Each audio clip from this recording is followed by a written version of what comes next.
Tapi benar sih.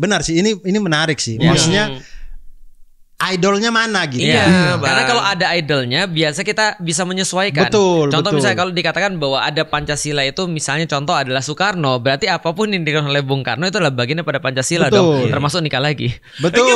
Iya kan? Betul dong. Benar. Kalau begitu makanya ini sebenarnya PR besar untuk BPIP untuk menentukan siapa ibaratnya contohnya. duta Pancasila itu siapa yang bisa menjadi tolak ukur. Selain Zaskia Itik apa namanya? Ada kan duta Pancasila kadang gitu.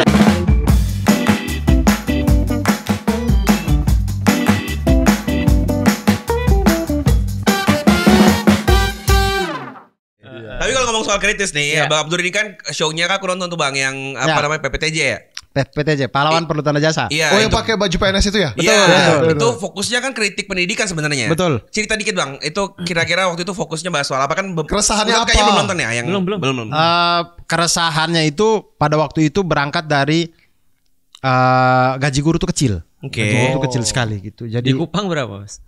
Enggak di Malang, di Malang. Saya waktu di Malang tuh satu bulan 125.000, 120.000 apa 125.000? Malang sekali ya. 120.000 di zaman saya pada waktu itu 2000. Tetap aja 2011. Kecil itu. Tetap aja kecil. Ya, saya tidak tahu kalau maksudnya siapa tahu sekarang udah tinggi. Sekarang 125 kayaknya. Naik 5.000. Soalnya makan siang udah ditanggung. Ya, pertanyaan berikutnya. Lanjut dulu. Gimana? Karena gaji guru kecil. Iya, gaji guru kecil. Jadi pada waktu itu maksudnya yang memprihatinkan buat saya itu pada waktu itu sih. Jadi kayak ternyata gaji guru honor tuh kecil sekali gitu. Kecil sekali. Lalu kemudian kalau saya flashback gitu, kan yang menyuruh saya untuk masuk sekolah atau kuliah pendidikan untuk jadi guru ini kan orang tua. Iya. Bapak saya itu PNS. PNS pada waktu itu beliau PNS di Dinas Pendidikan. Sama lagi. Ibu saya guru bahasa Indonesia. Oh gitu. Guru SMP. Nah, beliau berdua ini yang nyuruh saya untuk sudah kau jadi guru aja, kuliah pendidikan. Nah, kok begitu saya lulus, kok gajinya sekecil ini? Nah, yang saya rasa adalah berarti orang tua saya dulu itu gajinya juga sekecil ini. Oh iya. Setengah mati. Tuh, positif lagi kan? Iya. Kalau aku pikir berarti orang saya dulu menyesatkan saya. Tapi positif banget pikirnya. Ada rasa itunya juga. Ada. Cuma takut dikutuk gitu. Tapi yang lebih bikin saya sedih tuh, maksudnya berarti orang tua saya pernah melalui fase ini. Dengan anak 5 orang dan sampai kuliah lagi. Iya. Aduh merinding gue. Mas nomor berapa Mas? Nomor 3. Waduh. Ganjar berarti ya? Bukan. Udah selesai. Bukan. Udah selesai kemarin. Iya. Orang ibu saya bukan Megawati.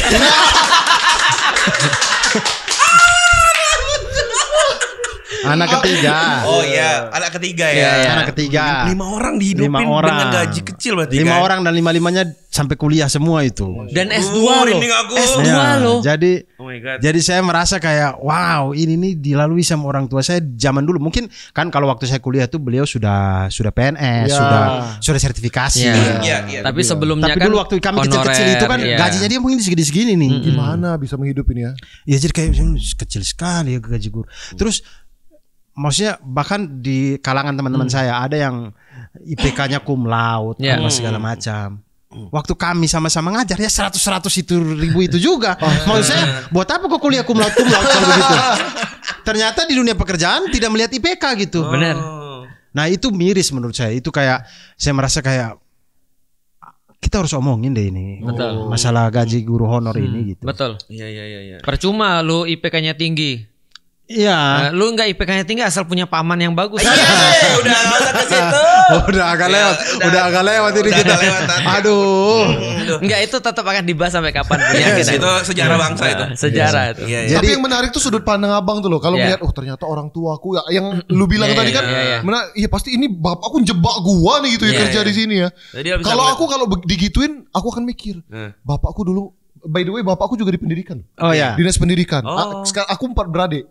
Gitu ya. Waktu kecil-kecil aku tuh mikir bapakku pesugihannya di mana gitu ya. Kenapa bisa dari duit sekecil itu ibuku gak kerja gitu. ngumpulin gitu ya. Perjuangan maksudku perspektifnya menarik. Aku aja sampai sekarang baru dapat loh mikirin. Nggak pernah mikir orang tua emang lu mah. Emang parah emang.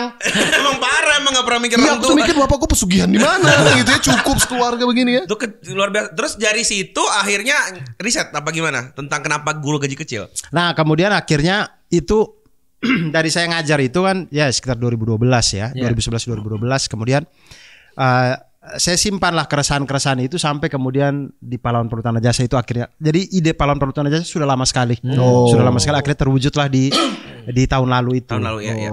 Bikinlah Pahlawan Perhutanan Jasa. Jadi ngomong soal itu, soal pendidikan ini kalau pandangan saya kalau pendidikan ini mau diperbaiki dan segala macam, orang selalu fokus di kurikulum. Menurut saya kurikulum itu semuanya sudah bagus gitu. Masalahnya kurikulumnya udah bagus. Orang-orang yang bawa kurikulumnya ini tidak dibayar dengan cukup gitu. Dibebankan dengan administrasi yang terlalu banyak apa segala macam. Jadi mereka masuk ke kelas tuh sudah capeknya minta ampun. Gajinya kecil lagi. Mau ngajar anak orang mikir anaknya makan apa gitu. Itu susah sekali. Jadi harus bikin mereka berada di posisi yang nyaman sehingga mereka ketika masuk ke kelas bisa all out gitu. Bisa oke gas all in. Yes. Gitu. All out bukan all in ya. Satunya tapi enggak. Gitu menurut saya. Jadi harus dibikin nyaman. Jadi isu yang saya bawa di PPTJ itu bahwa guru itu harus dimuliakan dengan hal yang layaknya. Kalau misalkan dengan dalam waktu yang singkat presiden bisa kasih tunjangan untuk KPPS, kenapa guru enggak? Betul. Padahal dari segi jasa itu guru jauh sekali di atas. Benar sih. Kita menjadi apa kalau guru nggak ngajar? Maksudnya benar-benar kayak iya sih, ini ngomong-ngomong aku sama Fuad, kita tuh paling sering bikin program ke sekolah-sekolah. Ini pagi tadi kita baru pulang dari sekolah. Dari keliling sekolah-sekolah dan kita tuh mendapati fakta-fakta yang waduh miris bang. Miris dengar cerita-cerita guru. Iya jadi udahlah guru tuh tadi gaji kecil ya. Kurikulum sekarang kan merdeka kan. Itu benar-benar kayak membuat posisi guru bagi kami ngeliatnya tuh kayak nggak punya harga gitu loh. Karena mereka tuh kayak apa ya?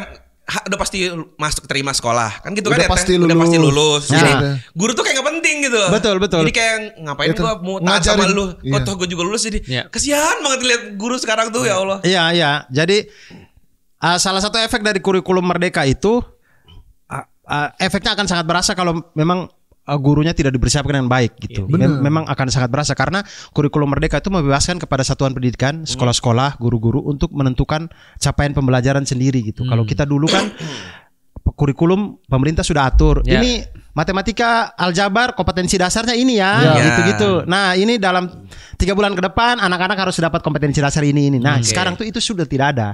Semuanya diserahkan kepada guru. Nah, capaian-capaian pembelajaran dibikin sendiri sama guru karena dengan dalih bahwa guru yang paling mengerti keadaan siswa.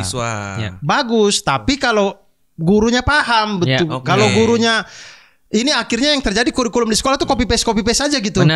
Guru siapa yang udah bikin? Saya ini copy paste dong gitu. Copy paste soalnya ya sama-sama aja gitu. Nah, terus yang lebih parahnya lagi, negara tidak bisa mengukur itu karena negara sudah tidak ada lagi ujian nasional. Indikatornya tidak ada. Iya benar. Orang juga kayak nggak ada pressure untuk. Jadi capaian pembelajaran itu sudah berhasil atau tidak? Negara tidak punya indikator itu. Indikator itu diserahkan kepada sekolah-sekolah gitu. Dan kita sudah lihat bagaimana ketika ujian nasional itu dihapus, banyak sekali kayak sekolah-sekolah buangan gitu yang ya di setiap kota kita ada lah itu sudah jadi rahasia umum. Sekolah-sekolah buangan gitu. Yang dulu begitu ada ujian nasional tuh mereka kelulusannya itu cuman di bawah 50%. Tiba-tiba 100%. 100%. Kalau bisa 1000%. Waduh. Satu pun lulus aja lah. Selalu lulus karena sekolahnya juga mengejar akreditasi kan. Kalau tingkat kelulusannya di bawah 50%, akreditasinya akan sulit. Kepala sekolahnya dipanggil dinas. Gitu. Kau yang bikin soal. Itu siswa-siswamu sendiri. Kenapa masih tidak lulus? Iya kan. Nah, problem ini semua segala macam ini kemudian akhirnya menghasilkanlah bonus demografi yang tidak kita harapkan. Asli. Sekarang ini. Benar.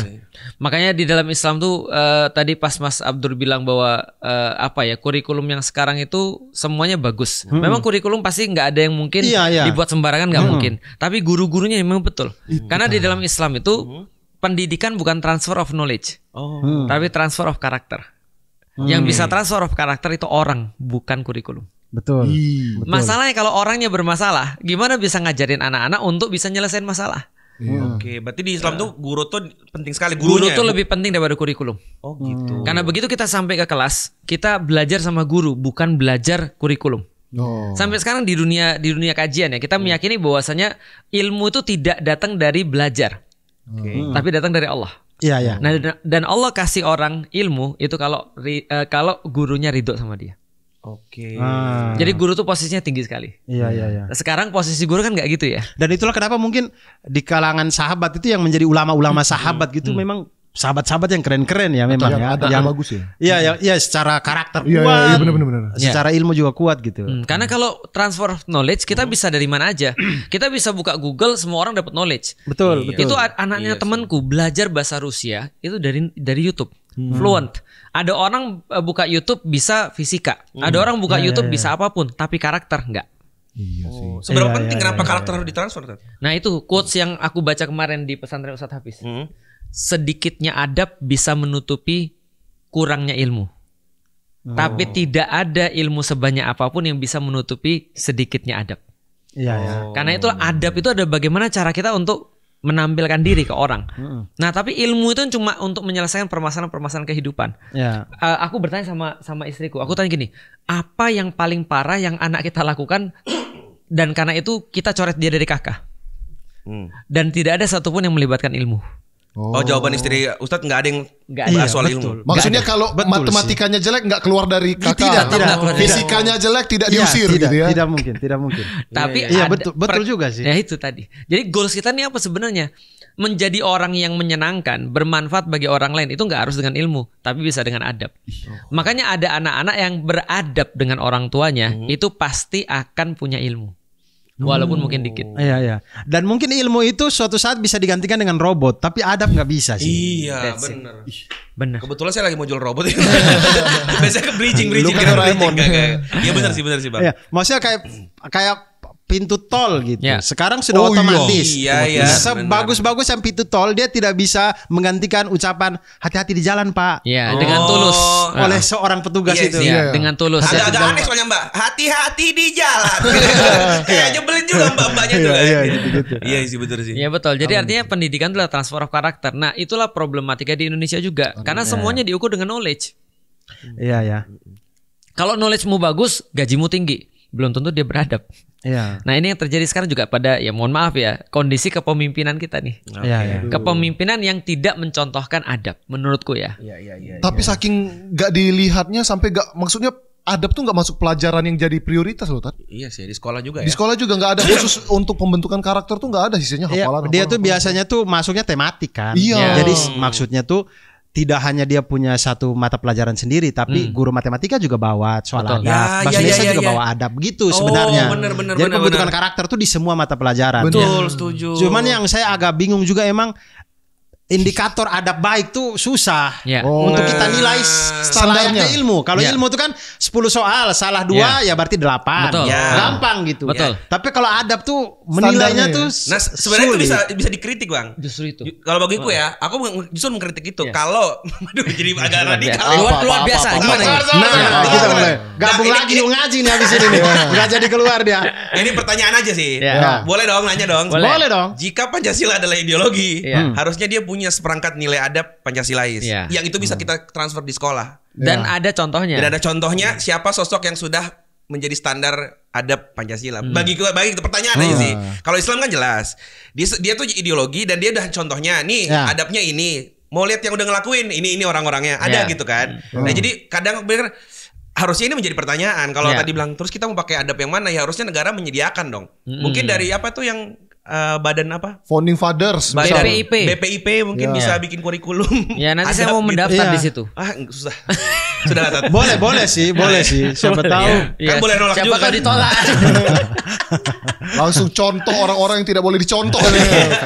Tapi benar sih. Ini menarik sih. Maksudnya idolnya mana gitu. Iya, karena kalau ada idolnya biasa kita bisa menyesuaikan. Contoh misalnya kalau dikatakan bahwa ada Pancasila itu misalnya contoh adalah Soekarno, berarti apapun yang dikatakan oleh Bung Karno itu adalah bagian daripada Pancasila dong, termasuk nikah lagi. Betul. Iya kan? Betul dong. Benar. Kalau begitu makanya ini sebenarnya PR besar untuk BPIP untuk menentukan siapa ibaratnya contohnya. Duta Pancasila itu siapa yang bisa menjadi tolak ukur. Selain Zaskia Itik apa ada kan Duta Pancasila kadang gitu. Kan kalau Islam kan jelas tolak ukurnya apapun yang dikerjakan oleh Rasulullah SAW gitu. Iya benar. Bagaimana hubungan tetangga bagaimana ya, lihat bagaimana Rasulullah SAW dengan tetangga. Gampang sekali gitu, gampang sekali. Nah, itu kenapa gampang sekali? Karena jelas gitu. Mungkin betul Pancasila itu akan menjadi gampang sekali untuk kita amalkan, pahami ketika ada idolnya yang bisa ditunjukkan. Dan tadi Mas Abdur bilang bahwasanya masalah-masalah adab itu memang sulit sekali memang untuk ditera karena nanti pun penyelesaiannya lebih berat. Jadi gini maksudnya. Coba. Kenapa adab itu tidak ada gambaran jelasnya? Karena nantinya ini juga akan menyelesaikan sesuatu yang juga tidak gambarannya jelas. Contoh ya. Penyakit fisik itu kan bisa diselesaikan dengan sains. Betul. Tapi penyakit mental itu nggak bisa diselesaikan dengan sains. Benar nggak? Contoh ya misalnya, kalau penyakit fisik patah tulang misalnya, dia tahu ini patahnya segimana, nyambungnya seperti apa, dilihat nyambung atau belum bisa. Tapi kalau orang psiko coba, orang stres, ini kan nggak bisa dilihat ini masalah otaknya di mana, otaknya sama, di scan Felix sama Fuad sama, padahal kenyataannya dia nggak mau ngaji, iya kan? Ada yang keliru nih dari sel otaknya. Gitu. Nah terus gimana cara menyelesaikan? Dia nggak mau ngaji nih, padahal otaknya sama, dilihat semuanya sama. Nah berarti ini kan masalah-masalah non fisik. Makanya adab itu senantiasa berbicara tentang perkara-perkara non fisik. Bagaimana sikap kepada orang. Maka pembelajarannya itu juga bukan pembelajaran di kelas. Tapi pembelajarannya apa? Lihat Musa ketika ketemu dengan Khidir, pertanyaannya bukan boleh nggak saya belajar. Enggak, tapi pertanyaan adalah hal attabi'uka, boleh nggak aku ikut? Baru setelah ikut ala antu alimani supaya aku bisa belajar. Tapi ikut ittiba itu adalah awal daripada belajar karakter. Ngikutin. Makanya kita bukan taklim dengan Rasulullah, tapi ittiba dengan Rasulullah. Mengikuti Rasulullah bukan belajar dengan Rasulullah. Wah, itu belajarnya harus dari kehidupan dong. Benar. Jadi ikut. Betul. Kehidupannya. Musa bilang boleh nggak aku ikut kamu? Maka kemudian Khidir bilang apa? Kamu nggak akan bisa. Sabar dengan saya. Bukan sabar dengan kurikulum. Sabar dengan saya gurumu. Maka kunci ittiba itulah sabar dengan guru. Bukan sabar dengan kurikulum. Karena Khidir berkata kamu bukan gini. Kamu nggak akan pernah bisa dengan kurikulum saya. Ini kurikulum Singapura, Cambridge. Enggak pernah bilang gitu. Tapi kamu nggak akan merasa sabar dengan saya. Menghargai guru, mengikuti guru itu bagian daripada ilmu. Bukan kalau sekarang kan lebih ke guru yang harus sabar sama murid ya. Iya, betul. Ada kita cerita guru yang nyuruh anak-anaknya sholat. Waktu sholat zuhur pada main-main apa, suruh masuk, didorong-dorong sama gurunya. Ternyata ngelapor dia ke orang tuanya. Orang tuanya datang, gurunya dihina-hina orang tua di depan sekolah, depan siswa lain. Jadi semenjak itu gurunya udah terserah deh, kata yang penting itu siswa hidup. Kalau aku lihat zaman sekarang malah murid lebih pintar daripada guru, ya enggak? Contoh ya. Berapa banyak orang-orang komen di postingannya ustadz-ustadz, ini ustadz nggak benar. Ya ustadz siapa ya? Kenapa yang benar nih ustadz yang benar nih kayaknya ustadz yang ini. Aku bilang gini ketika aku ngeliat komentar ini, kalian ini siapa? Kalau kalian yang belajar kok kalian bisa tahu ini adalah ustadz yang benar, ini ustadz yang nggak benar. Mereka menilai ya. Itu sama kayak aku menjadi juri lomba nyanyi. Bener sih Tan. Itu fatal sih. Itu kan contoh ya. Sama kayak kemarin tuh, aku juga sama kan lihat yang Fuad posting di satu story-nya, dia bilang gini. Ketika ada seorang ustadz bicara tentang politik, orang bilang, udah ustadz tuh ngisi aja di masjid sana, gak usah bicara politik. Sama halnya juga dengan stand up comedian, udah fokus ngelawak aja. Betul. Gitu juga. Dan gak hanya stand up comedian dan ulama, guru besar. Iya, udah fokus ngajar aja gitu. Ngajar aja, gak usah ikut-ikut politik. Tiba-tiba ada artis endorser, lalu kemudian ngomong, ini baru benar. Jadi sekarang kayak nggak sesuai ahlinya gitu ya. Iya. Pengen mendengar apa yang ingin didengar aja gitu. Pengen mendengar apa yang yang lain-lainnya tuh nggak mau gitu.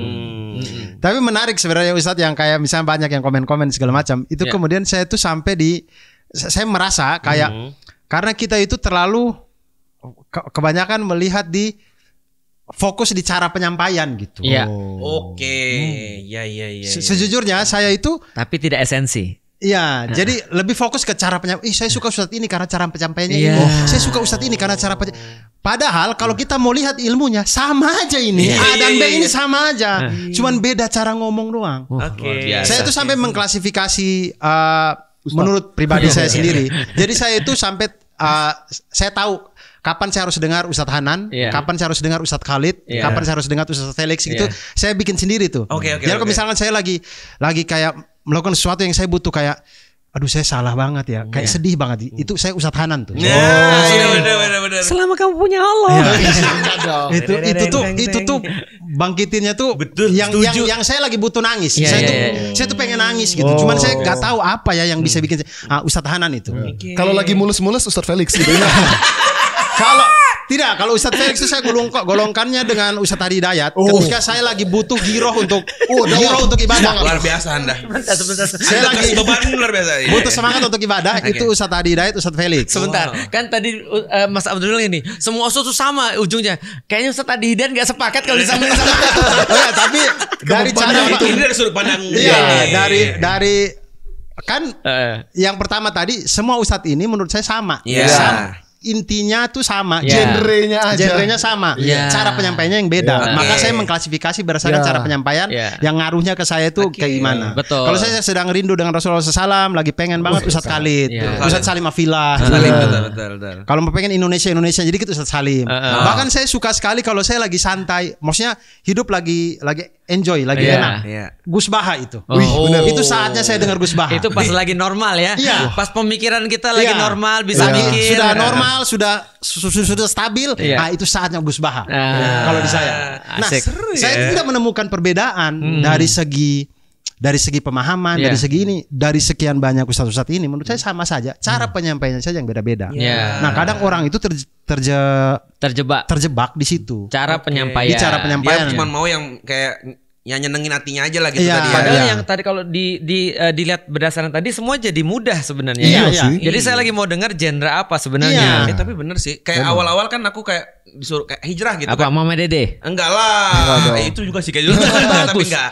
Aku bilang Mama Dede tuh tau enggak kenapa beliau tuh bisa sangat dekat dengan jamaahnya karena semua dianggap anak sama dia. Iya. Maka dimarah-marahin semuanya sama dia. Karena dianggap anak kan. Iya bener. Dekat gitu. Penelpon aja langsung dimarahin. Iya langsung dimarahin. Kan kaget. Bener. Apalagi kalau ada yang udah tanya-tanya waris. Udah itu dibagi. Udah. Ada baru gini, Mama Dede saya mau nanya, saya punya suami, ceraikan. Padahal baru nanya. Tegas. Ya karena dia merasa semuanya anaknya. Makanya dan semua orang menganggap Mama Dede mama.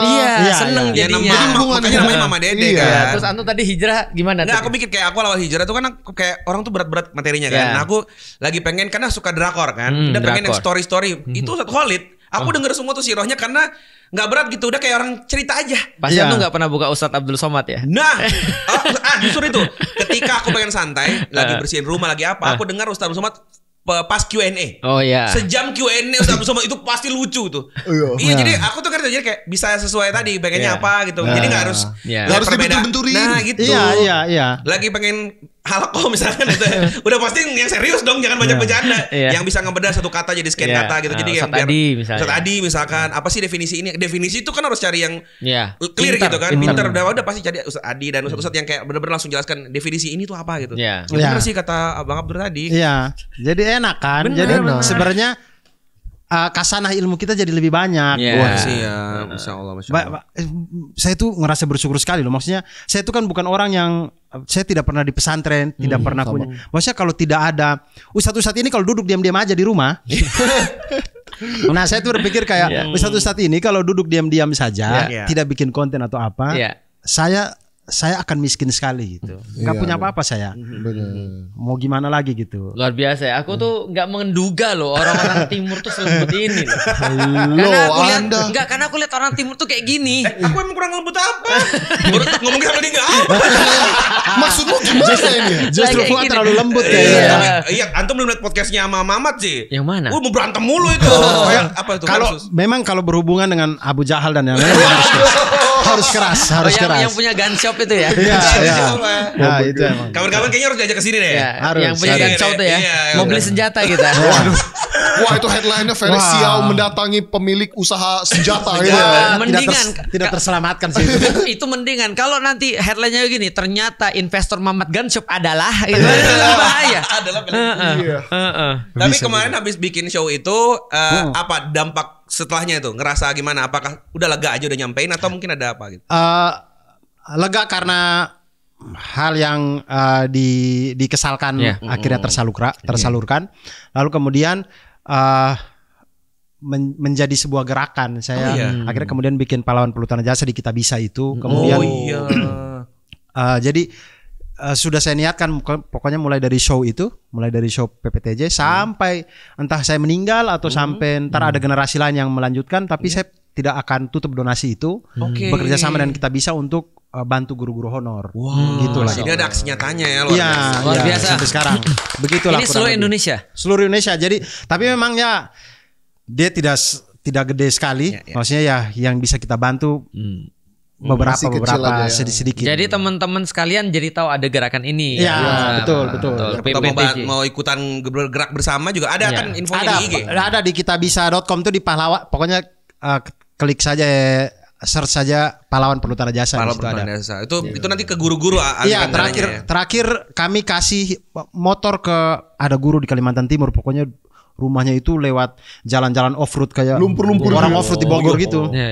Nah, kami belikan motor, kemudian motornya itu diganti ban-ban off-road gitu. Tapi listrik. Tidak. Gak bisa susah. Gak bisa dicas, bro. Mohon maaf. Dia masuk hutan. Sekolahnya jauh sekali. Nah, itu kita beli ada 2 motor, buat ibu 1, buat bapak 1. Nah, itu buat biar mereka bisa ngajar gitu. Karena keluarganya khas loh. Keluarga guru itu selalu punya idealisme. Setidaknya itu aku lihat pada beberapa keluarga aku datengin. Keluarga guru itu ya pendidikan itu selalu punya idealisme. Mungkin ya mungkin ya juga. Ya pokoknya saya merasa kayak pendidikan itu memang dari dulu di rumah kami itu menjadi sesuatu yang ya kau miskin tidak apa-apa tapi kau harus sekolah gitu. Idealisnya gitu. Iya. Kata-kata kau harus sekolah itu aku ingat terus. Pokoknya gitu aja terus. Sama sih. Bapakku kan dinas pendidikan juga. Makanya pas aku gagal kuliah itu tuh kekecewaan terbesar mereka udah kayak aku. Kayak gagal didik anak ya? Iya, mereka kayak gagal didik anak banget gitu. Dia gak gagal didik anak-anaknya gagal aja. Anaknya aja yang aku tuh mau nanya tadi kan itu Bang Abdur jadi gurunya 2011 2012 sekitar itu. Itu ya. Kan itu kan merasakan sendiri proses bekerja sebagai guru gimana. Nah, sekarang ngelihat kondisi guru di 2024 ini ada peningkatankah dari zaman Bang Abdur dulu atau semakin terpuruk malah? Ada perbaikan. Bagaimanapun saya apresiasi bahwa pemerintah tuh bagaimanapun sedikit-sedikit adalah ke arah ke sana, cuman memang jumlah guru kita banyak sekali, bahkan dengan sebanyak ini pun masih banyak sekolah yang kekurangan guru juga gitu-gitu segala macam. Sekarang itu sudah lebih baik karena dia munculin ada P3K gitu. Guru-guru honor tuh ditarik menjadi P3K, pegawai pemerintah dengan perjanjian kerja. Sekarang begitu. P3K tuh dulu untuk berobat itu loh. Ya lain. Walaupun sakit sih jadi guru. Mereka tuh menggolongkan P3 ini sebagai ASN juga. Jadi ASN tuh ada PNS, ada P3K. Oh gitu. Tapi P3K tuh dia tidak terikat pangkat golongan. Jadi dia tidak diangkat tapi masih belum sampai. Iya, dia maksudnya diangkat gajinya misalkan sesuai UMR, misalkan 3 juta taruhlah. Tapi dia tidak ada lagi naik 3A jadi 3B, 3C, tidak ada. Dia sudah segitu aja sudah. Enggak ada jenjangnya tapi cuma segitu aja. Iya, tidak ada jenjang karirnya. Sudah di situ aja sudah. Tapi lebih baik daripada honor dong. Daripada 150.000 yang waktu itu. Iya, itu sudah betul dihargai lah. Betul, masih lebih baik daripada honorer. Jadi baguslah ada P3K. Dan mudah-mudahan semakin ke depan negara kita makin kuat sehingga yang P3K ini jadi PNS juga. Amin. Sehingga ketika mereka pensiun pun ada sesuatu kan. Kalau P3K jaminan. Yang sekarang ya habis pensiun ya sudah gitu. Semoga lebih baik lah ke depannya ya. Tidak ada kabul. Amin aja dulu nggak sih? Kabul. Kayak ngobrol sebelah SBY ya. Contoh misalkan kayak sering banget punchline tuh tentang masalah susah bikin gereja di Indonesia. Kalaupun ada dibakar apa segala macam. Nah, kemudian itu materi itu memang tidak secara eksplisit ngomong, tapi implisitnya itu mengatakan kayak Muslim itu semena-mena gitu. Padahal kalau mau dilihat, ya jangan dilihat ininya. Kasus di Islam nggak ada gitu, nggak ada perintah itu tuh nggak ada, nggak ada. Itu tuh memang mungkin kepala daerahnya mungkin kebetulan orang Islam, kebetulan emang nggak ngerti atau gimana gitu ya. Tidak semua orang Islam ngikutin agama sunnah gitu. Jadi tidak mau dilihatnya dari situ, tapi ya karena memang kita juga tidak bisa balas karena memang ya itu terjadi gitu.